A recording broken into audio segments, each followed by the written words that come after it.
Sir ప్రతి ఆడపిల్లకి ఏంటంటే హైలీ టాలెంటెడ్ ఉంటారు. కొంత కెరీర్ గ్యాప్ ఏ ఇతర కారణాల వల్లైనా సరే. అంటే మీరు చూసిన ఎక్స్‌పీరియన్స్ ప్రకారం అది చెప్పండి. నా అనుభవంలో వందలు, వేల మందిని చూశానండి. కెరీర్ గ్యాప్‌తో వచ్చి ఉద్యోగాలు కొట్టుకెళ్ళిపోయినటువంటి హ్మ్. వాళ్ళు. హ్మ్. హ్మ్. వందలు, వేలండి. ఇక్కడ ఇన్‌స్టిట్యూట్‌లో ఇక్కడ ఇన్‌స్టిట్యూట్‌లో ఏది నా ఈ 34 ఇయర్స్ సర్వీస్‌లో ఎంత అంటే ఎన్ని మంత్స్ గ్యాప్‌లో జాబ్ క్రాక్ చేసి ఉంటారు సార్? వాళ్ళు చాలా తొందరగా వెళ్ళిపోతారండి. ఎందుకంటే హ్మ్. దెబ్బతిన్న పుల్లు అంటారు చూడండి. బా! ఆళ్ళు దెబ్బతిన్న పుల్లు కేటగిరీ కింద వస్తారండి. దెబ్బతిన్న పుల్లో వేటాడేటప్పుడు కసి కళ్ళలో కనపడుతదండి. బ్లడ్ పెట్టి చదువుతారండి ఆళ్ళు. బా! ఇంకోటి చెప్తున్నాను. దీంట్లో తెలివితేటల కన్నా కూడా హ్మ్. కమిట్మెంట్ ఉంటే సరిపోతుంది. ఓకే. ఆళ్ళు ఆల్రెడీ ఆ కెరీర్‌లో ఏదో అవుదాం అనుకోని ఏమి అవ్వలేకపోయామనే కసి ఉంటది చూడండి.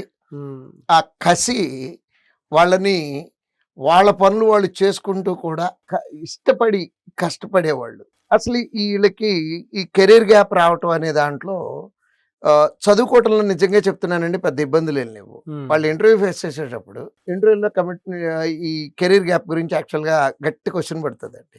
నేనే అడుగుతున్నాను అమ్మాయిని, "అమ్మా ఈ కెరీర్ గ్యాప్ ఏంటి?" "సార్ నాకు కూడా అందరిలాగానే చదువుకోవాలనుంది. డిగ్రీ అయిపోగానే మా నాన్నగారు పెళ్లి చేశారు. పెళ్లి చేశారండి. నాన్న మాట గౌరవించి తప్పలేదు నాకు. హ్మ్.